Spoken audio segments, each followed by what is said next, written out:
और मैं आपको एक और गारंटी देता हूँ, दिल्ली में एक भी झुग्गी नहीं टूटेगी। और ये देखिए प्रधानमंत्री जी की गारंटी आप भी अपनी आंखों से देख लीजिए। यही कहूंगा कि रोइए मत, हिम्मत से काम लीजिए। तो मैं आपको बोलूंगा उनको निकलिए। क्या हुआ था अभी? सर अचानक से आते हैं और बोलते हैं आधे घंटे में घर खाली कर दो, इतनी जल्दी हम कहाँ जाएंगे। अब आप चाहें तो अपने दिल और दिमाग को दिलासा देने के लिए कह सकते हैं कि भैया झुग्गियां तो अवैध जगह पर बनी हुई थी। तो भाई साहब, झुग्गियां अवैध जगह पर ही बनती हैं। यदि झुग्गियों में रहने वालों के पास इतने पैसे हों कि वो अपना 100, 50, 150 गज का प्लाट लेकर रह ले तो वो झुग्गियों में रहेंगे ही। देश के प्रधानमंत्री ने कहा था ना कि 80 करोड़ लोग 5 किलो राशन पर निर्भर है। तो जो राशन के लिए सरकार पर निर्भर है वो पक्का मकान जमीन लेकर रहेगा कैसे? वो तो झुग्गियों में ही रहेगा ना। और वैसे भी आपको ये झुग्गियां अवैध केवल चुनाव जीतने के बाद ही नजर आ रही हैं। उससे पहले तो आपको इन झुग्गियों में भगवान नजर आता था, अपना वोटर नजर आता था, और जीतने के बाद आपको ये अवैध नजर आने लगी।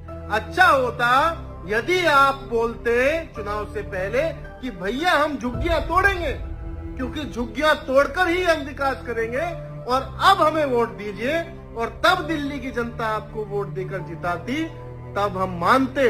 पर ये कहकर कि झुग्गियां नहीं टूटेंगी, वोट ले लिया, जीत गए, और अब उन्हीं का आशियाना उजाड़ रहे हो। केवल प्रधानमंत्री नहीं, उनके चेले भी जनता को झूठ बोलने और गुमराह करने में आगे कि झुग्गी तोड़ रहे हैं, झुग्गी तोड़ रहे हैं।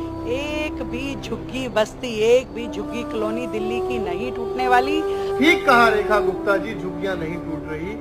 लोगों के सपने, उनकी उम्मीदें, उनके आशियाने टूट रहे हैं, जिन पर आप अपनी हुकूमत का बुलडोजर चला रहे हैं। वैसे आप भी कमाली है कि पिछले 10 साल से लगातार प्रधानमंत्री जी की गारंटी और जुमलों में आंख बंद करके विश्वास कर लेते हैं, और अगले 5 साल तक के लिए अपने पैरों पर कुल्हाड़ी मार देते हैं और चीखते पुकारते रहते हैं कि आए हमारे साथ क्या हो गया। ये दिल्ली के रोते बिलखते लोग, चीखते चिल्लाते, मैं आपको गारंटी दे रहा हूं कि इनके ये आंसू, इनकी ये चीख पुकार इसी मलबे में दबकर रह जाएगी। अभी ये बिहार में आने वाले समय में चुनाव है, वहां तक नहीं पहुंचेगी।